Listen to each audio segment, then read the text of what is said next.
In our last profile video, we talked about Shulk's disciple and lieutenant Panacea, and for this month, it's time for her fellow lieutenant to take the spotlight. She is the daughter of Zeke and Pandoria, student of the hero of Allrest, and founder of House Cassini. This is the story of Linka.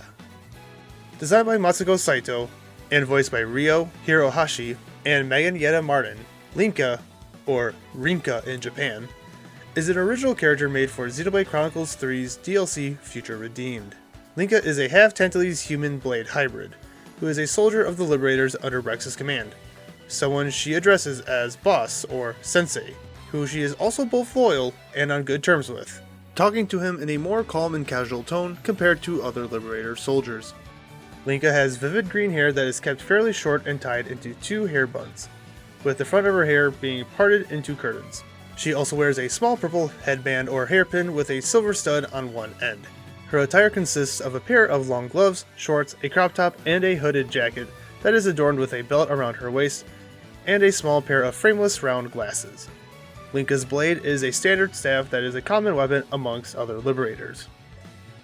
Prior to the events of Future Redeemed, and while not outright said, Linka was born on the world of Allrest after the events of Xenoblade 2 to the Prince of Tantal Zeke and the Blade Pandoria, making Linka a princess of Tantal. Over time, her world and the world of the Bionis and Mechonis would make contact, seeking to merge with one another. However, this merging would result in the destruction of both worlds, resulting in the creation of a device called Origin, which would be used to assimilate the souls of both worlds' inhabitants in order to protect them and reconstruct the worlds. But Origin would be corrupted by the entity called Zed, who would use Origin to freeze time to a single point and create the world of Ionios, a world centered around a never-ending cycle of war and death. But for reasons unknown, Linka would be among the few people who were not assimilated by Origin, and would join the Liberators to become Rex's disciple in their fight against Future Redeemed's lead villain Alpha, and Xenoblade 3's overarching villain, Zed. Linka would make her first appearance during the events of Future Redeemed, where she would arrive with Rex to aid Matthew, A, Nickel, Panacea, and Shulk in defeating Mobius member Council W, who was alerted to the Liberators' camp after Glimmer, an Agnian soldier who was furious about being released from the Flame Clock, tried to make contact with an Agnian colony. Later, Linka would lightly scold Rex about how he handled Glimmer's attitude, and would comment how Glimmer reminded Rex of Mithra and Pyra. I knew it the moment I saw her. She looks like them. Exactly. I know, right? From this point onward, Linka would travel with the heroes around Ionios, preparing lodging and helping around the Liberators' base of operations, Colony 9, where it is shown that where Panacea takes a more active role in the military side of things, Linka more focuses on managing supplies and helping teach former Keves and Agnian soldiers how to cultivate and gather crops. It should be important to note that during this time period, it would be revealed that Linka's birthday was coming up, with Rex getting the rest of the party into making Linka's favorite meal, fried octo mayo, as a gift. But in order to make it, they would need a special ingredient, which would lead the party to Ragu Lake, where they would kill an Amani and use its tentacles to make the dish.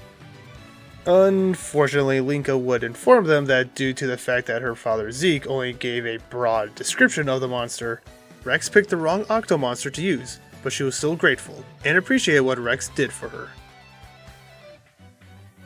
Towards the end of the game, as the heroes would make their way up the Black Mountains to reach Prison Island in order to get to Origin and stop Alpha from destroying Ionios, the party would run into two Liberators named Hyzen and Saomi during the side quest Snowman's Treasure, with it made very clear early on that Linka wasn't too happy seeing Saomi neglecting her Liberator duties, but Saomi would rebuttal her statement by stating that they were out searching for old relics of Colony 9 when they found a treasure map that the two found, which was all it took for Rex to have the party to join in on the hunt.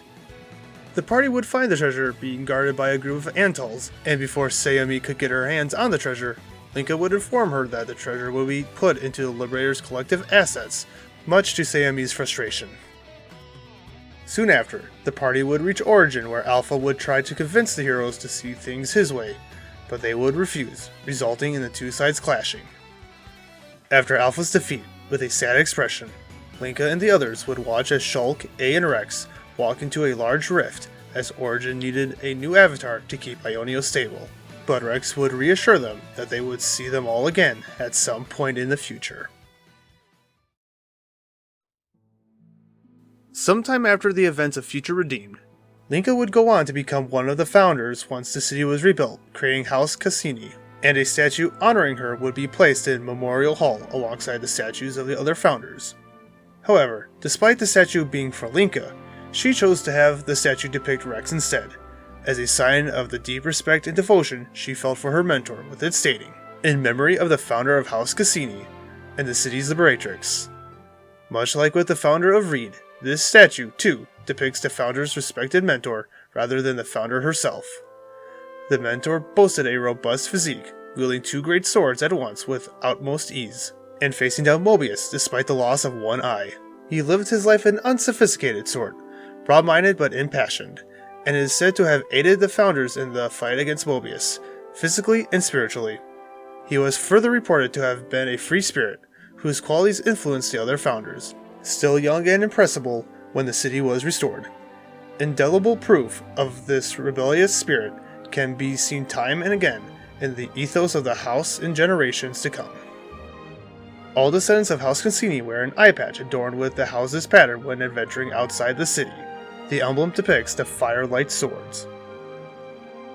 It wouldn't be until roughly 1,000 years after the events of Future Redeemed that Linka would be reunited with Rex and her parents after Zed was defeated, and both the worlds of Bionis and Allrest were restored and successfully merged, where she will no doubt be helping them lead the world into a better future.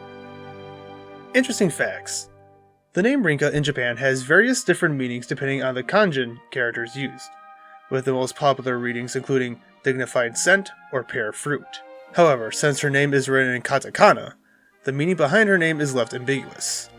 But her name might also be based on Pandoria's Japanese name, Saika, or it could also derive itself from Linka honey, a flower collectible item found in Xenoblade Chronicles 2. And that is the story of Linka. What did you think of her character and inclusion to the series? Let me know in the comment section down below, and I will see you in the next one. I'll go on ahead to the command center and have your quarters prepared. If you'll excuse me.